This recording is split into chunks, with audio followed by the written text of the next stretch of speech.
Hotel থেকে fresh হয়ে আমরা রাতারগুলের উদ্দেশ্যে যাত্রা শুরু করি। রাতারগুল এসে প্রথমে আমরা একটি নৌকা ভাড়া করি।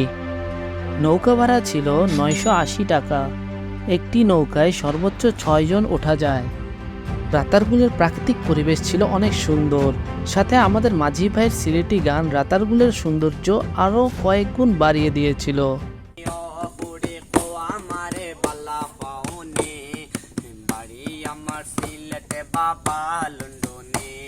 अरे मामा तখন সৌদি আরে সাসা ডুবাই আমেরিকা তখন আমার ফন্দুই বাই মামা তখন সৌদি আরে সাসা ডুবাই আমেরিকা তখন আমার ফন্দুই বাই আরে লেটেস্ট মডেল মোবাইল দিব হাওয়াই মুভি রানি ও পুরি খোয়া মারে বালা পাউনি বাড়ি আমার সিলেটে বাবা লন্ডনে ও পুরি খোয়া মারে বালা পাউনি বাড়ি আমার সিলেটে বাবা